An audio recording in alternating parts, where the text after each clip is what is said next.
The first gray light of dawn seeped into the massive, cold kitchen, finding Maya slumped against the industrial-sized refrigerator. The smell of stale grease, yesterday's burnt stew, and harsh lemon cleaner clung to her skin and hair, a suffocating perfume of her new life.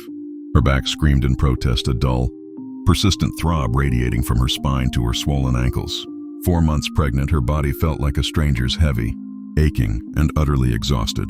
She stared blankly at the mountain of pots, crusted with last night's elaborate feast, a feast she had prepared alone, while the sounds of laughter and clinking glasses echoed from the dining hall. Her fingers, raw and red from scrubbing, trembled as she placed them protectively over the gentle curve of her belly. Inside, a tiny flutter, a fragile spark of life, offered a bittersweet counterpoint to the crushing weight of despair pressing down on her. How did it come to this? The question echoed in the cavernous silence, a desperate plea lost in the polished marble emptiness. She wasn't just tired. She was a ghost haunting the gilded cage of the magnificent Sterling estate, drowning in a sea of loneliness disguised as luxury. The memory of who she used to be, hopeful, cherished, free, felt like a cruel, fading dream. Rewind 3 years. Maya, vibrant and full of cautious optimism, had been swept off her feet by the charming, earnest Adrian Sterling. He painted a picture of a warm, loving family home, the Sterling estate. "It's just home," he'd said, his brown eyes sincere, holding her hands in the cozy coffee shop where they first met. "Big, old, maybe a little dusty in places, but full of love." Maya, raised in a small, noisy apartment where love was loud but money was scarce, had felt a thrill mixed with trepidation. Family home sounded comforting, yet the scale implied something daunting. Her first visit was orchestrated perfection. The sprawling mansion wasn't just a house.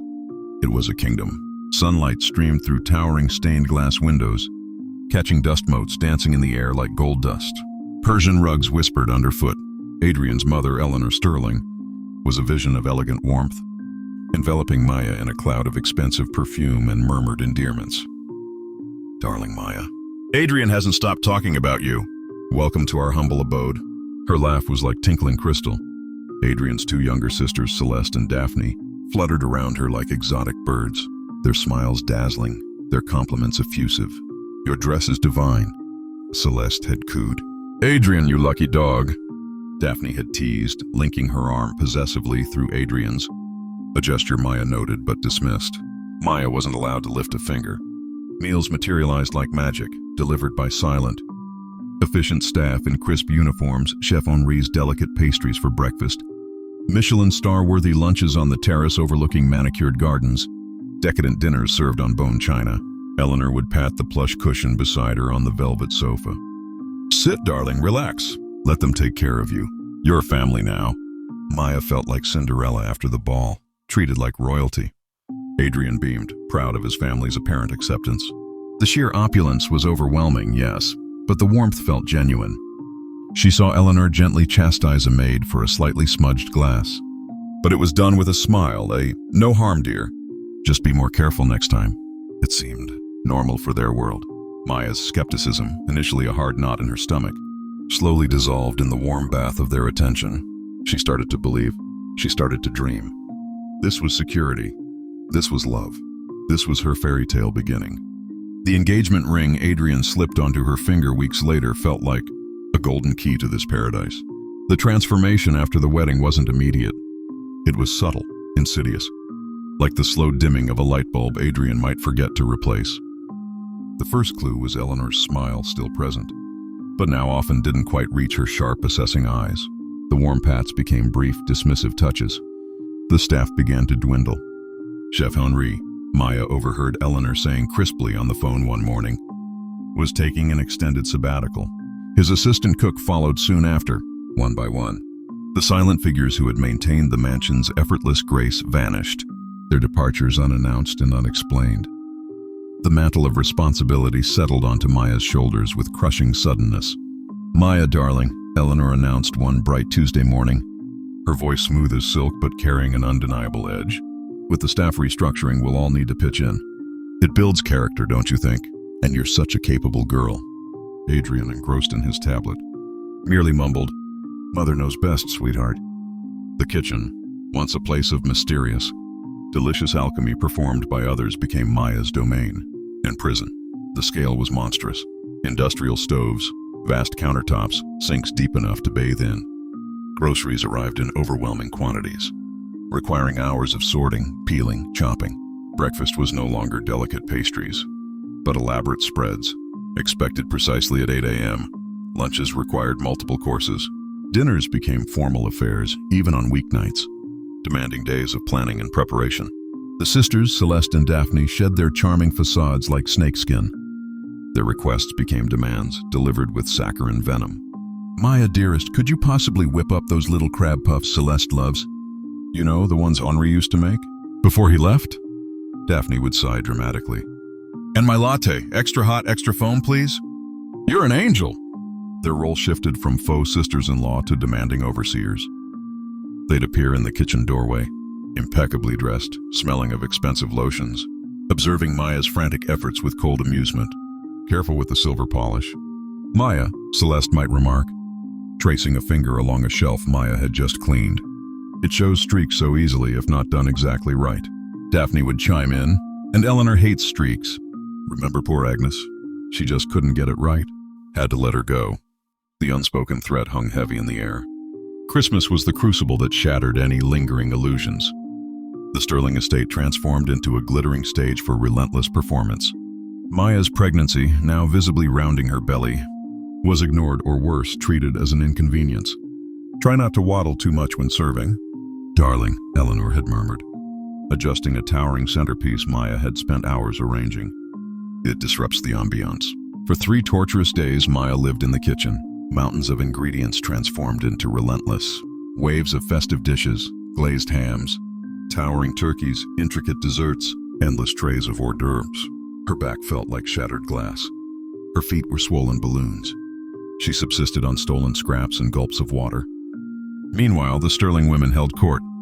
Eleanor presided over gatherings with regal poise. Celeste and Daphne flitted between guests, resplendent in designer dresses, their laughter echoing through the halls, their only duties being to look pretty and occasionally offer a condescending, "Everything tastes fine, Maya. Perhaps a touch less salt next time?" Through the serving hatch, Maya watched them. Watched Adrian, her husband, laughing easily, refilling wine glasses, completely oblivious, or perhaps willfully blind to her exhaustion. The disconnect was a physical pain. The man who had promised her a loving partnership saw only the perfectly presented facade his family demanded. That night, after the last guest left and the final soul-crushing load of dishes was done, Maya found Adrian in his study nursing a brandy. The room smelled of leather and wood smoke, a stark contrast to the greasy, sugary stench clinging to her. "Adrian!" Her voice was raw, trembling with exhaustion and suppressed tears. I can't do this anymore. Not like this. Not with the baby coming." She took a shuddering breath. "Please, can we just rent a small place? Even one room just for us? Just for a little while, so I can breathe? So we can be a family?"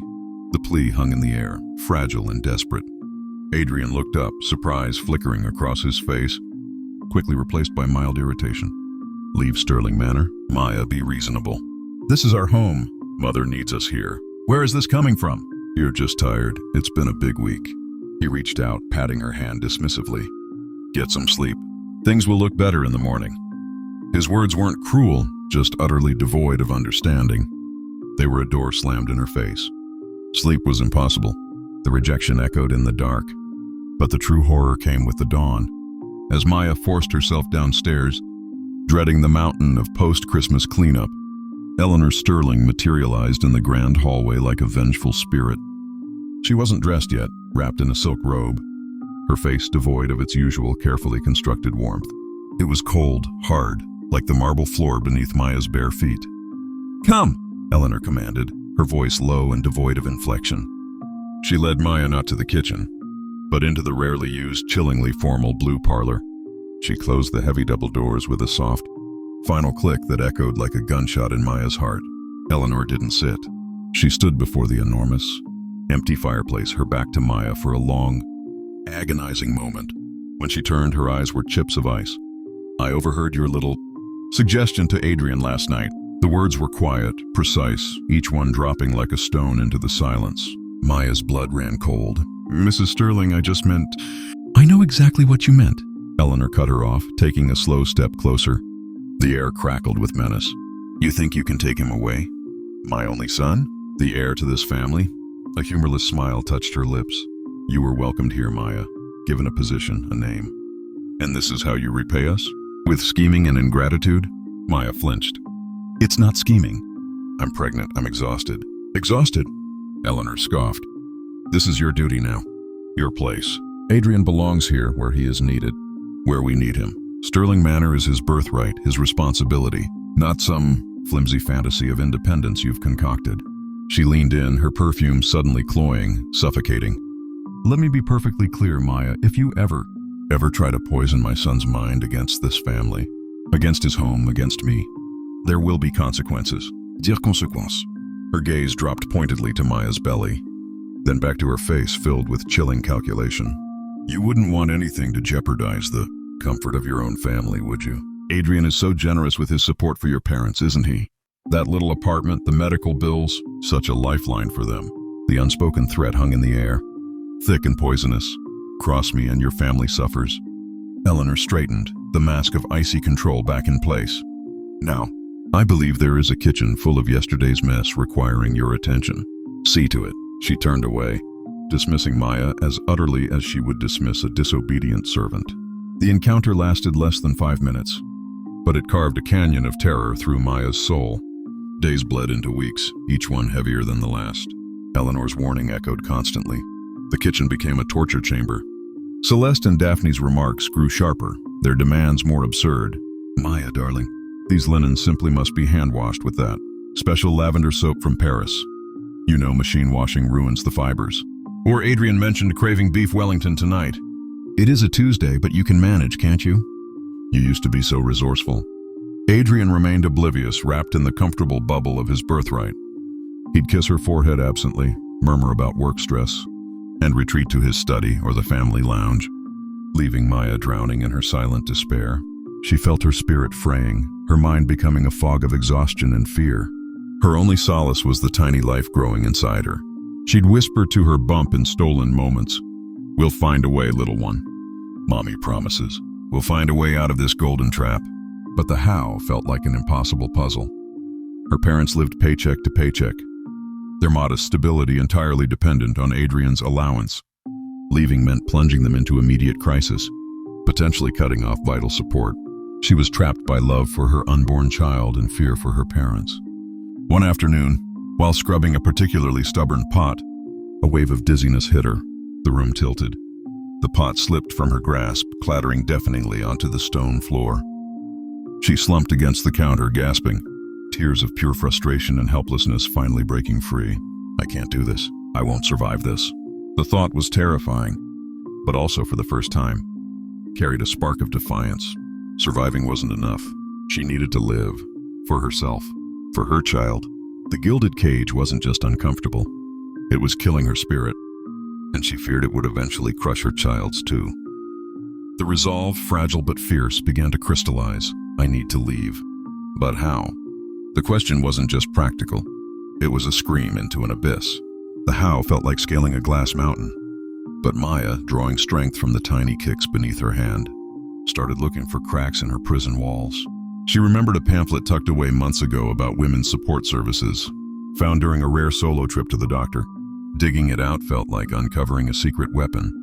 Online, hidden in the few moments she could steal when the Sterlings were occupied, she found forums, stories echoing her own, the love bombing, the isolation, the financial control, the family pressure. She wasn't alone. This was her first loop closed. Others have escaped. There is a path. She started observing Adrian's habits, the household routines, looking for vulnerabilities. She noticed he often left his briefcase unlocked in the hall closet. A terrifying plan began to form, requiring nerve and precision. She needed evidence, leverage, resources. Could she access financial documents, record conversations? It was dangerous, but the alternative was unthinkable. She began discreetly gathering tiny things, spare change dropped in drawers, single-dollar bills lost in the laundry, hoarding them like a squirrel preparing for winter, hiding the meager stash deep within her sparse personal belongings. The second loop. Can she gather enough? What will she find? One rainy afternoon, pretending to organize Adrian's study, another duty. Her heart pounding like a drum, she spotted a folder carelessly left open. Family trust, disbursements. Her eyes scanned the lines. Her parents' allowance was listed, but so were substantial regular payments to Celeste and Daphne, labeled living expenses and styling. The hypocrisy took her breath away.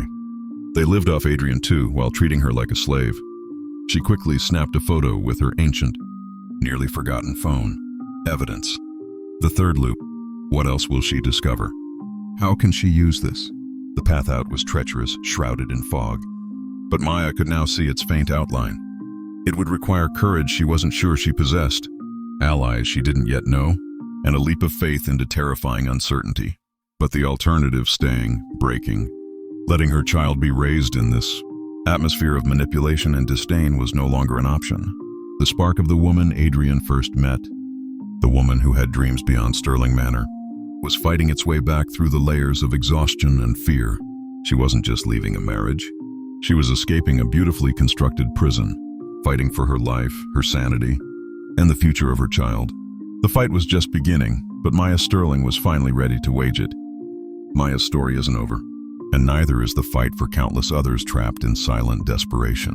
If her journey resonated with you, the suffocating weight of expectations, the chilling control disguised as care, the terrifying feeling of being trapped with no way out, your voice matters. Like this video if you believe Maya deserves her freedom and her happy ending. Your like shows her she's not alone and pushes this story further, reaching others who might need to hear it. Subscribe for more. Escape from Sterling Manor. Witness Maya's dangerous plan unfold. Will she gather enough evidence? Can she outsmart Eleanor? Where will she go? Subscribe to follow her heart-pounding journey to freedom and safety for herself and her baby. You won't want to miss the next chapter. Share this story with someone who needs it. You never know who might be silently struggling in their own gilded cage. Sharing breaks the isolation, offers hope, and connects people to resources. Tag a friend or share it on your feed. You could be the lifeline someone desperately needs. Comment below. What advice would you give Maya? Have you or someone you know faced a similar situation? Sharing experiences builds a powerful community of support and strength. Let Maya know she has an army behind her.